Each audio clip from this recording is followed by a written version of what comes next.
Hello everyone, कैसे हो आप सभी। Hope so you all are doing well. Welcome to my YouTube channel MK classes.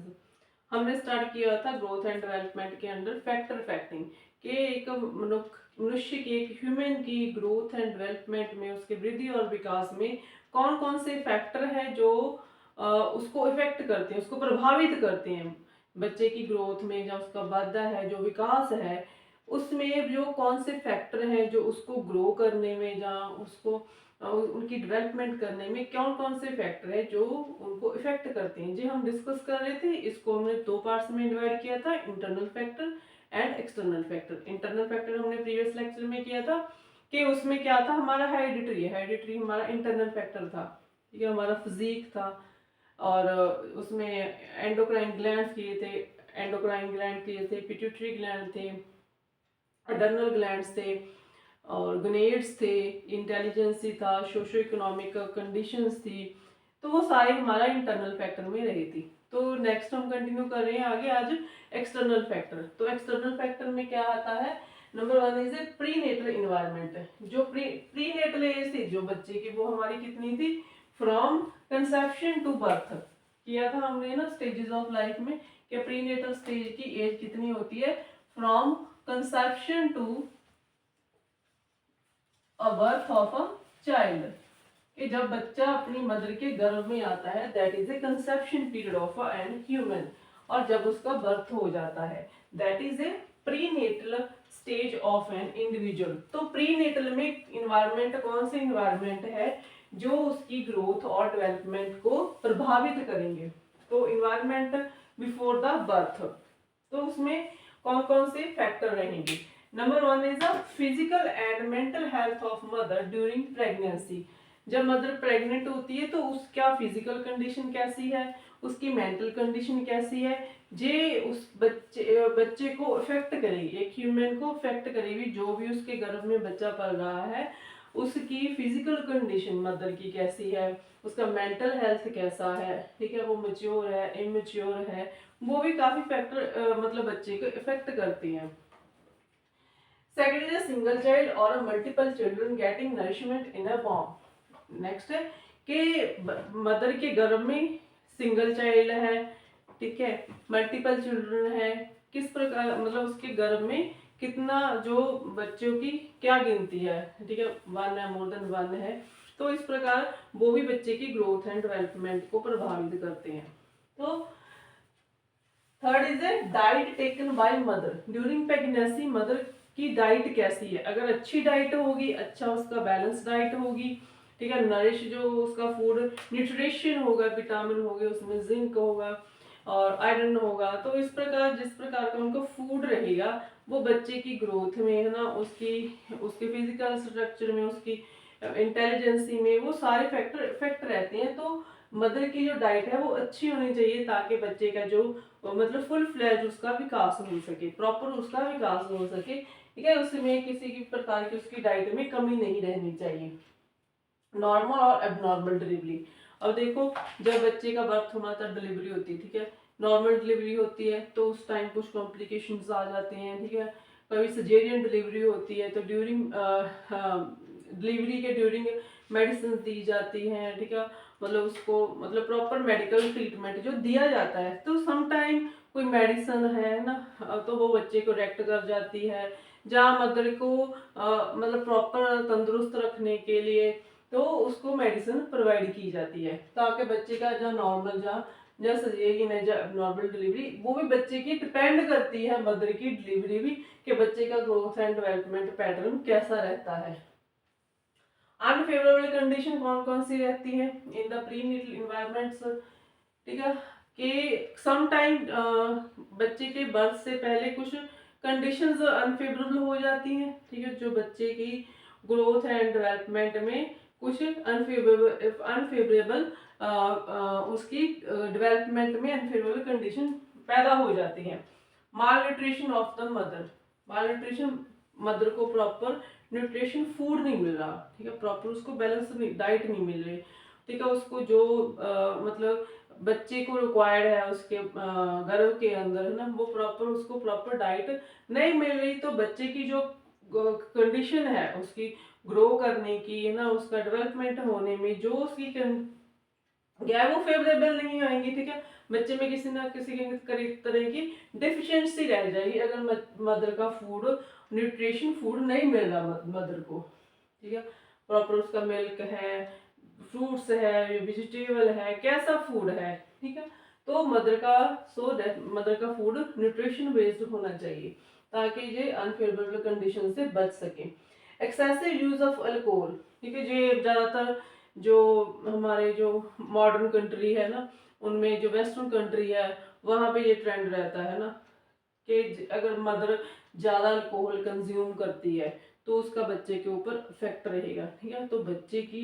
कोई ना कोई डेफिशिएंसी आ जाएगी बच्चे की, है ना, चाहे उसके किसी अंग में आए, है ना, चाहे उसकी किसी भी प्रकार का बच्चे को डेफिशिएंसी मतलब कि फेस करनी पड़ेगी, ठीक है। जहाँ बच्चे का ड्यूरिंग डिलीवरी में उसकी डेथ भी हो सकती है, उसको कोई डिसीज हो सकता है। तो एक्सेसिव यूज ऑफ अल्कोहल से मदर को बचना चाहिए। यूज ऑफ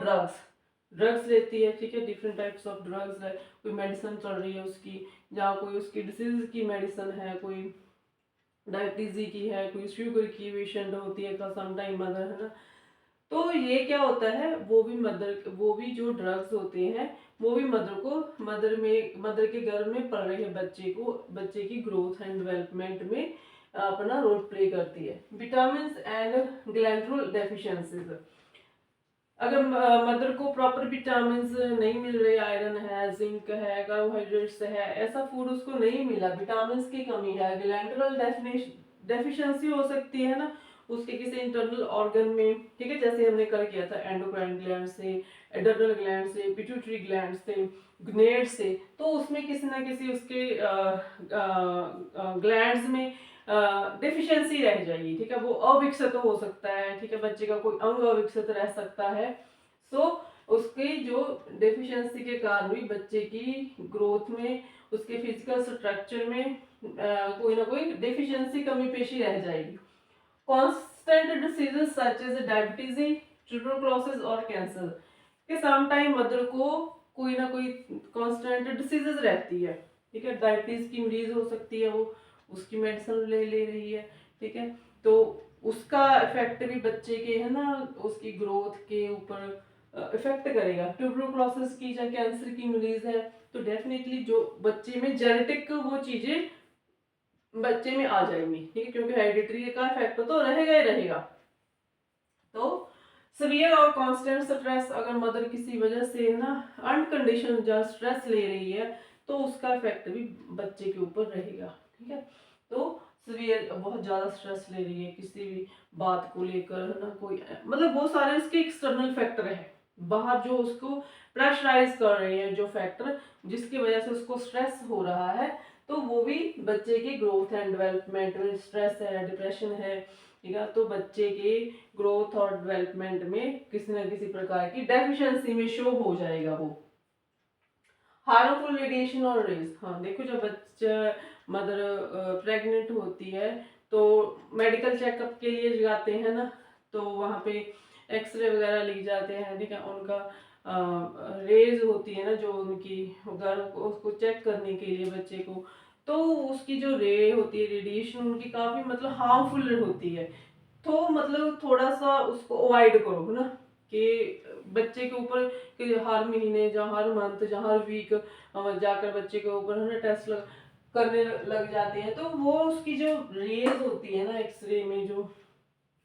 क्या होता है वो गर्भ में जब बच्चे को चेक किया जाता है तो उसके द्वारा जो उसके में जो रेडिएशंस आती हैं तो वो बच्चे के किसी न किसी उसके ब्रेन को इफेक्ट कर सकती है, उसके किसी इंटरनल अंग को इफेक्ट कर सकती है, तो हार्मफुल इफेक्ट रहता है जो रेडिएशन रेज की होती है, ठीक है। एनी डैमेज और accident to the baby in the born, किसी प्रकार का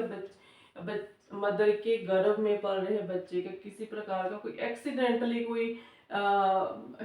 हो जाता है, एक्सीडेंटली इफेक्ट रह जाता है, जहाँ मदर किसी प्रकार गिर गई है ना, जहाँ उसको कोई सी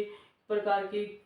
चोट लग गई मदर के गर्भ के दौरान, है ना, तो वो एक्सीडेंटली इफेक्ट रहेगा, कोई डैमेज उसके साथ क्या बच्चे की बॉडी में या उसके घर में पल रहे बच्चे के बॉडी में किसी न किसी प्रकार का इफेक्ट रहेगा जो उसकी ग्रोथ एंड डेवलपमेंट में एक रुकावट पैदा करेगा। नेक्स्ट आ गया पोस्ट नेटल इन्वायरमेंट, जब बच्चे का जन्म हो गया। यहाँ तक तो था वो कंसेप्शन टू बर्थ, जब उसका जन्म हो चुका है तो अब बच्चे का आ गया। बच्चे को कैसा, जहाँ पे सारा मदर का था, मदर का रोल प्ले था कि मदर का बच्चे के जन्म से पहले मदर का क्या रोल है। अब जब बच्चे का जन्म हो गया तो बच्चे का न्यूट्रिशन फूड होना चाहिए, ठीक है, हर एज में, ठीक है, हर मंथ में उसका जो फूड है, जैसे जब बच्चे का जन्म होता है तो उसके लिए सबसे न्यूट्रिशन फूड क्या होता है, अपनी मदर की फीड, ठीक है। तो that is a best nutrition चीज होती है बच्चे के लिए, जो उसके ग्रोथ एंड डेवलपमेंट में काफी हद तक काफी मतलब एक पॉजिटिव रिस्पॉन्स देता है, ठीक है, अगर बच्चा अपनी मदर की फीड लेता है। एक्सीडेंट और इंसिडेंट ऑफ द लाइफ, ठीक है, समटाइम क्या होता है कि कोई एक्सीडेंट या इंसिडेंटली बच्चे का कोई मतलब अंग विकसित नहीं होता, ठीक है, जहाँ उसको कोई फीवर हो जाता है इमीडिएट आफ्टर द बर्थ ना, क्योंकि इन्वायरमेंट चेंज होता है बच्चे का, है ना, मदर के गर्भ से बाहर निकल बच्चा बाहर आता है, ठीक है, इस दुनिया में आता है, तो डेफिनेटली उसका इन्वायरमेंट चेंज होता है, तो समटाइम्स उसको फीवर हो जाता है। जब बच्चा जन्म के दौरान, है ना, मतलब प्रॉपर सांस नहीं ले पाता, तब उसके प्रॉपर डॉक्टरी मुआयना किया जाता है। तो मान लो उसमें कोई एक्सीडेंट या इंसिडेंटली कोई उसकी लाइफ को अफेक्ट करता है। सोशो इकोनॉमिक फैक्टर्स, अब देखो बच्चा अपनी मदर के घर से बात, तो उसके ऊपर सोशो जो जहाँ इकोनॉमिक फैक्टर है वो अफेक्ट करेंगे ना, कैसे समाज में है, कैसे फैमिली मेंबर कैसे हैं, उसका प्रॉपर ध्यान रखने के लिए है, ठीक है, उसका प्रॉपर नरिशमेंट कर रहे हैं, ठीक है, उसको प्रॉपर मतलब लाड प्यार कर रहे हैं, तो इस बच्चे से इमोशन स्ट्रांग होती है, ठीक है, उसके ऊपर प्रॉपर ध्यान दिया जाता है। और कैसे इकोनॉमिक फैक्टर है, ठीक है, अच्छे मतलब बढ़िया परिवार में बच्चे का जन्म होता है तो बच्चे की काफी अच्छी देखभाल की जाती है, उसको प्रॉपर खाना दिया जाता है, मतलब हर पक्ष को देखा जाता है। तो बच्चे के सोशो इकोनॉमिक फैक्टर है, ठीक है, जैसे हर एज में आ जाएगा इसमें, सिर्फ ये नहीं है कि भाई छोटे इन्फेंसी या प्रीनेटल स्टेज कोई स्टडी करनी है, जैसे जैसे बच्चा बढ़ता है, ठीक है, वो कैसे समाज के रहता है, उसका ग्राउंड प्रॉपर एजुकेशन मिल रही है, ठीक है, प्रॉपर उसका बहुत बढ़िया स्टेटस है, ठीक है, ये उसको अफेक्ट करते हैं। तो बच्चा बढ़िया स्कूल में जाएगा, बढ़िया एजुकेशन लेगा, तो वो उसकी इकोनॉमिक फैक्टर रहेगा। तो फिजिकल एनवायरनमेंट, बच्चे का फिजिकल एनवायरनमेंट कैसा है, ठीक है, उसकी दिख कैसी है, उसकी पर्सनैलिटी कैसी है, उसका फिजिकल स्ट्रक्चर कैसा है, वो प्रॉपर उसका वो मतलब एक फिट एंड फाइन उसकी फिजिकल ग्रोथ हो गई है। तो अगर उसका प्रॉपर अच्छा है फिजिकल है, ठीक है, उसको प्रॉपर एक्टिविटी कर रहा है बच्चा, है ना, खेल रहा है, फिजिकल एक्टिविटीज कर रहा है, और हर चीज में वो इन्वॉल्व हो रहा है, तो उसका जो फिजिकल प्रॉपर उसको प्रॉपर इन्वायरमेंट, खुला इन्वायरमेंट मिल रहा है, वहां पे वो अपनी फिजिकल हर एक्टिविटी में पार्टिसिपेट कर रहा है। तो इसके साथ क्या है, बच्चे का जो फिजिकल इन्वायरमेंट है वो उसकी ग्रोथ और डेवलपमेंट में काफी विकास कराता है। जियोग्राफिकल इन्वायरमेंट, ठीक है, ज्योग्राफिकल के बेस के ऊपर क्या होता है, जो भी हमारे जो इन्वायरमेंट इफेक्ट करते हैं, ठीक है, जैसे जो लोग मतलब ज्यादा गर्म एरिया में रहते हैं, जहाँ पहाड़ों में रहते हैं, ठीक है, उनका फिजिकल स्ट्रक्चर और रहता है, उनकी ग्रोथ में, है ना, उनकी जो लोग पहाड़ी एरिया में रहते हैं उनकी हाइट थोड़ी कम होती है। तो ये हमारी हाइट को, है ना, हाइट के लिए जहाँ कलर कम्प्लेक्शन जो ज्योग्राफिकल होती है, एनवायरनमेंट की कंडीशन होती है, जो लोग ज़्यादा ठंडे देशों में रहते हैं ना, उनको स्किन, जहाँ बहुत ज़्यादा गर्म देशों में रहते हैं तो उनको स्किन प्रॉब्लम होती है ना, और जो ठंडे देशों में उनकी स्किन ड्राई हो जाती है। There are the so many factor जो हमारी ग्रोथ एंड डेवलपमेंट के ऊपर इफेक्ट डालते हैं। नेबरहुड कैसा है, ठीक है, जहाँ पे बच्चे का जन्म हुआ है, ठीक है, वो अर्द गिर्द के लोग कैसे हैं, उनकी नेबरहुड कैसी है, ठीक है, उनके साथ अच्छे कोऑपरेटिव है, उनका प्रॉपर उनमें उनमें इंटरेस्ट रखते हैं, ठीक है, उसके दुख तकलीफ में जाते हैं। तो बच्चे में भी, है ना, तो ह्यूमन में भी एक बच्चे की जो डेवलपमेंट में और ग्रोथ में वो काफ़ी अच्छा रोल प्ले करती हैं। अगर आंढ गुआंढ काफ़ी अच्छे पढ़े लिखे हैं, ठीक है, हर हर चीज़ में वो उनको कोऑपरेट कर रहे हैं, तो ये मतलब वैसे ही बच्चा सीखेगा जैसे बड़े लोग करते हैं। बच्चा मतलब क्या वह एक ह्यूमन होता है ना, वो नकलची होता है, ठीक है, जो ह्यूमन का स्वभाव है कि वो नकल के थ्रू ही सीखता है। ठीक है, जैसा उसके सामने होता है, बड़े लोग जैसे, चाहे उसकी मदर है, फादर है, फैमिली मेंबर है, जैसा उस उनके सामने व्यवहार करेंगे, नेबरहुड है जैसे उसके नेबरहुड है, ठीक है, अगर आंढ गुआंढ में मतलब चोर लोग रहते हैं, क्रिमिनल पर्सन रहते हैं, तो बच्चे का वैसा ही इन्वायरमेंट मिलेगा, वैसा बच्चे की ग्रोथ होगी, तो बच्चे की भी वैसी डेवलपमेंट और ग्रोथ होगी। तो नेबरहुड भी also play important role in the growth and development of an individual. Childhood experience के देखो बच्चे की कैसी है, ठीक है, बच्चे की जैसे चाइल्डहुड एक्सपीरियंस वैसे उसकी ग्रोथ होगी। मान लो घर पे ना चाइल्डहुड बच्चे का एक्सपीरियंस बल्कि उसके घर वाले उसको बहुत प्यार करते हैं, ठीक है, उसकी केयर करते हैं, उसकी हर चीज में उसकी हेल्प करते हैं, ठीक है, उसकी बात पूछते हैं, उसके हर चीज को मतलब ध्यान रखते हैं, उसका प्रॉपर नरिशन नेचर और नर्चर करते हैं बच्चे को, ठीक है, तो बच्चे का एक्सपीरियंस क्या रहेगा, गुड रहेगा, तो वो सभी के साथ भी वैसा व्यवहार करेगा।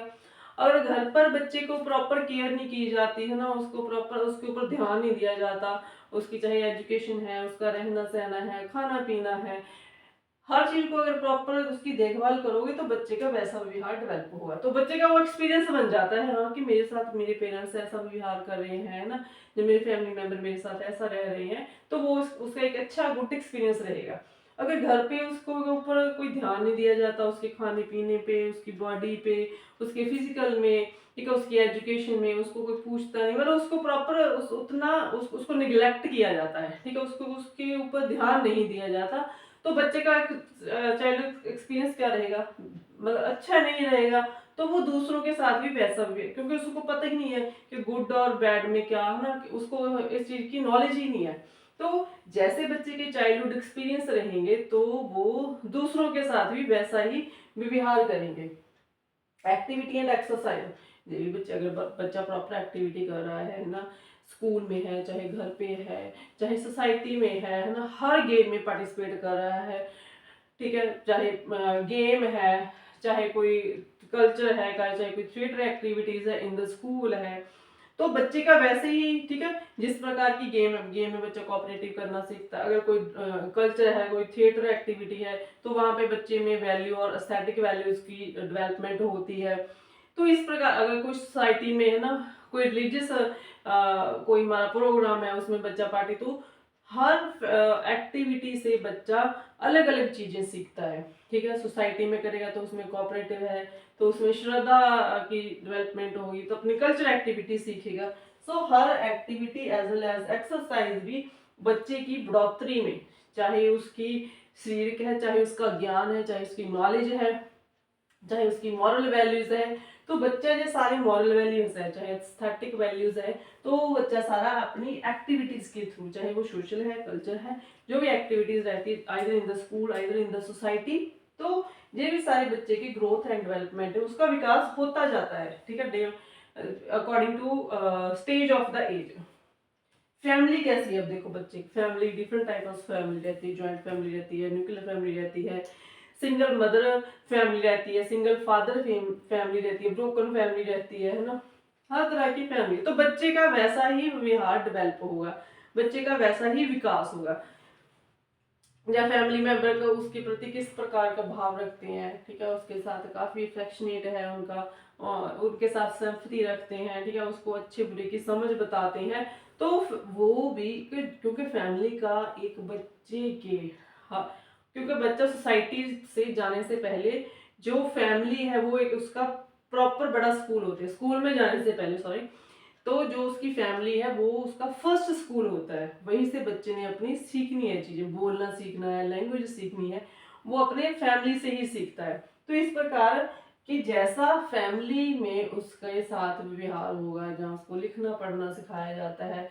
कुछ मॉरल वैल्यू सिखाई जाती हैं, स्कूल में जाने से पहले किसको विश करना, हेलो करनी है ना, मतलब touch the feet of their elders, ये चीजें हम फैमिली में सिखाते हैं बच्चे को, तो बच्चे का वैसा भी बाहर भी जाकर वो है ना, से गुड मॉर्निंग है ना, अपने टीचर की रिस्पेक्ट करेगा, अगर उससे पहले हम वो सारी चीजें उसको फैमिली में सिखाते हैं, मॉरल वैल्यू सिखाते हैं, एस्थेटिक वैल्यू सिखाते हैं, तो बच्चा वैसा ही बाहर जाके सोसाइटी में है, चाहे स्कूल में है, तो वो वैसा व्यवहार करेगा, ठीक है। तो अब देखो स्कूल कैसे हैं, अर्बन एरिया में है, रूरल एरिया में है, इंटरनेशनल, किस प्रकार की स्कूल है, ठीक है, कोएड स्कूल है, अकेला बॉयज स्कूल है, जहाँ गर्ल्स स्कूल है, ये भी एक बच्चे के ग्रोथ में है ना, उनके कॉन्फिडेंस लेवल में। देखो अगर बॉयज एंड गर्ल्स का कोएड स्कूल है तो उसमें बच्चों में ज़्यादा, गर्ल्स में भी और बॉयज में ज़्यादा कॉन्फिडेंस रहता है। तो अगर हम स्टडी करें ना, अलग बॉयज का अलग गर्ल्स का स्कूल है तो उसके रिजल्ट आपको डिफरेंट, कोएड में करेंगे आपका उसका स्टडी तो उसके रिजल्ट आपको डिफरेंट मिलते हैं। तो स्कूल भी बच्चे की ग्रोथ, इंटरनेशनल लेवल का स्कूल है, ठीक है, किस तरह अर्बन लेवल का स्कूल है, रूरल एरिया का स्कूल है, तो मतलब हर स्कूल कितना नेड़े है घर के, जहाँ कितना पास है, कितना दूर है, ये सारे फैक्टर बच्चे के विकास में काफी ज्यादा रोल अदा करते हैं। ठीक है, मीडिया है, चाहे सोशल मीडिया है, सॉरी, ठीक है, बच्चा किस प्रकार का सोशल मीडिया सुनता है,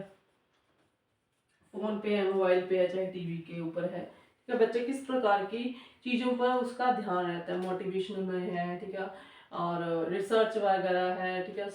जहाँ जोग्राफिकल, जहाँ हिस्ट्री में, जहाँ डिस्कवरी, किस प्रकार का वो मटेरियल देख रहा है सोशल मीडिया के ऊपर, वैसा उसका ब्रेन, वैसे उसकी इंटेलिजेंस है, वैसे उसकी इमेजिनेशन डेवलप होगी, ठीक है, कॉमिक्स देखता है, कार्टून्स देखता है, किस प्रकार की वो चीज़ें एक सोशल मीडिया के ऊपर स्क्रॉल कर रहा है, तो वैसे ही उसकी ग्रोथ होगी, वैसा उसका इंटेलेक्चुअल रहेगा, वैसे उसकी एक्टिविटीज रहेगी इन द सोसाइटी, है ना। सम देखो जैसे बच्चे ना घर पे ज्यादा कार्टून वगैरह देखते हैं, है ना, मेरे भी देखते हैं, तो बच्चा वैसा, वो जो उसको कार्टून कैरेक्टर अच्छा लगता है ना, वो वैसा व्यवहार करने लग जाता है ना। जो छोटा बच्चा होता है, जहाँ है ना, बड़े हो जाते हैं तो उनका वो अलग टेस्ट रहता है, मतलब जो बच्चे के ऊपर सोशल मीडिया का काफी इफेक्ट रहता है। तो social media is also play a very important role in the growth and development of an individual और अ चाइल्ड। पोल्यूशन, अगर आले दुआले हम गंदगी डालकर रखते हैं तो बच्चा भी वैसा ही है ना, वो भी कोई, उसको भी कोई सफाई में ज्यादा इंटरेस्ट नहीं। पोल्यूशन कैसा है, ठीक है, आले दुआले किस प्रकार का पोल्यूशन है, नॉइस का है ना, नॉइस है, और कूड़े करकट का है, किस प्रकार का पोल्यूशन है, ठीक है, आले दुआले बहुत ज्यादा रौला रप्पा है, किस प्रकार का जो पोल्यूशन है वो हमारे बॉडी को, माइंड को, ब्रेन को, है ना, अगर अच्छे भले हम पीसफुल इन्वायरमेंट में रहते हैं ना, आले दुआले प्रॉपर साफ सुथरा है, तो वो भी हमारे फैक्ट रहता है। एक आप गंदी जगह पर चले जाओ, वहां आप कितनी देर रुकोगे, है ना, ये देखो, तो वहां पे आपके सेंस है वो ना कितने इफेक्ट रहेंगे। अगर आप अच्छी, मतलब बहुत बढ़िया, खास बढ़िया, है ना, साफ सफाई वाली जगह है, वहां आप मतलब अच्छा फील करेंगे। तो ये भी जो पोल्यूशन ऑफ द सोसाइटी है, ठीक है, जो गाड़ियों का धुआं है, ठीक है, उनसे निकलने वाले जो धुएं के पदार्थ है, वो भी हमारी ब्रेन को, हमारी बॉडी को, हमारी आई विजन को, हमारी आंखों को ऊपर इफेक्ट डालते हैं।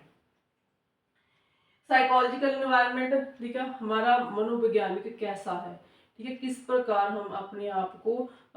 देखते हैं, हमारा साइकोलॉजिकल फैक्टर कैसा है, हर चीज को हम कैसे मतलब कि लगाते हैं, अनुमान लगाते हैं हर चीज के बारे में जो हमारे सामने लगाते आती है ना। क्या हमारा हमारा एक मेंटल और हमारा एक फिजिकल स्ट्रक्चर उसमें उसमें इन्वॉल्व होता है कि जो हमारी साइकोलॉजिकल इन्वायरमेंट है, ठीक है, वो कैसे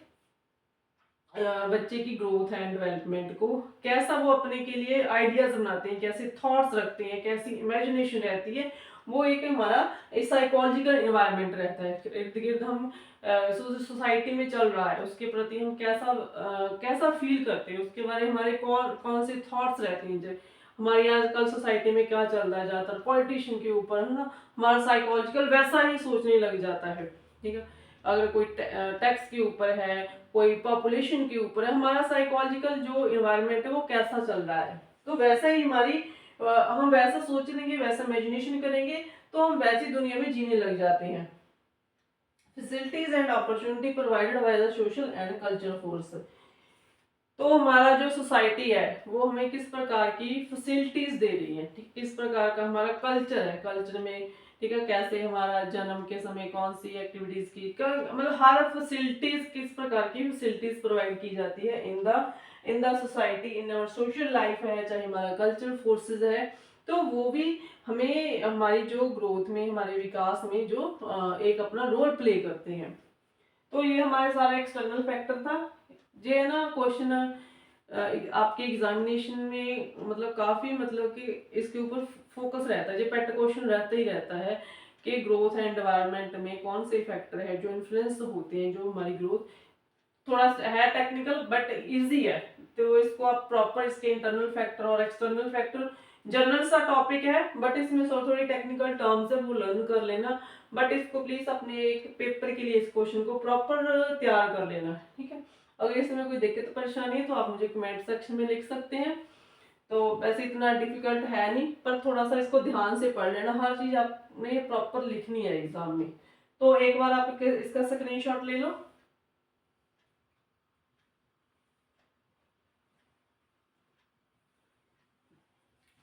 तो ये रहा था हमारा external and external factor of an individual. So next कल हम आगे कंटिन्यू करेंगे। So thank you so much.